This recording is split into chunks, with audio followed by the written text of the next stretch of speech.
आपका हमारी आध्यात्मिक यात्रा में हार्दिक स्वागत है। आप सुन रहे हैं शिव महापुराण, जो सनातन धर्म के ही अनमोल ग्रंथों में से एक है। इस श्रृंखला में हम आपके लिए ही इस दिव्य ग्रंथ के प्रत्येक अध्याय का शाश्वत पाठ प्रस्तुत करेंगे। आइए इस ज्ञान और धर्म की ही यात्रा को आरंभ करें। भगवान महादेव की महिमा और उपदेश से ही सजी इस पावन कथा के साथ ही ओम नमः शिवाय। 7वां अध्याय, संध्या चरित्र। ब्रह्मा जी बोले कि हे मुनि, अब संध्या वहां से उठकर ही मेघातिथि के यज्ञ में पहुंची, जहां उसके तप और शिव जी के आशीर्वाद से उसे किसी ने नहीं देखा।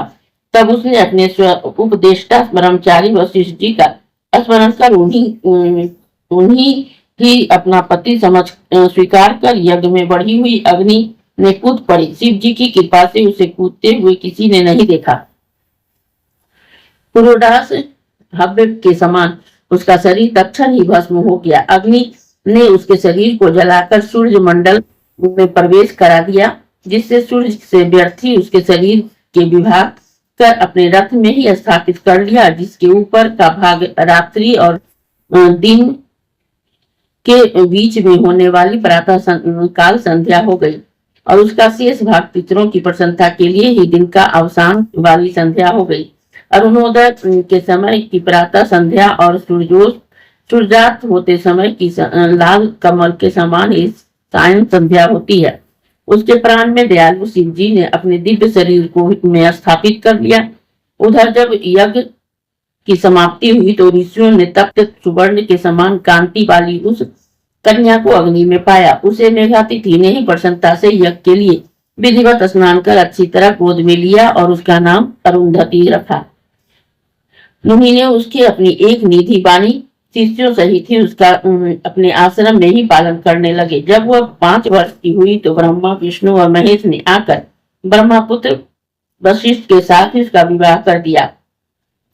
उसके विवाह में बड़े बड़े उत्सव हुए। उसी समय ब्रह्मा, विष्णु और महेश के हाथ से पवित्र क्षिप्रा आदि 7 नदियां प्रकट हुई, और पवित्रताओं में श्रेष्ठ महापतिव्रता मेघातिथि की ही पुत्री अरुंधति को वशिष्ठ जी के द्वारा रमन करने से 7 कई श्रेष्ठ पुत्र उत्पन्न हुए।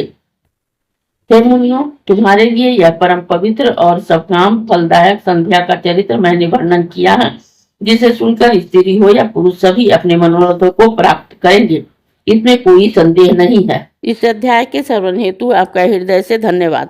हम आशा करते हैं कि शिव महापुराण की यह दिव्य कथा आपको आध्यात्मिक शांति और गहन ज्ञान प्रदान कर रही होगी।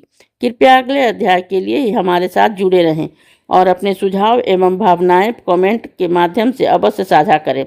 धर्म, भक्ति और ज्ञान की इस पावन यात्रा में आपका साथ हमारे लिए अत्यंत मूल्यवान है।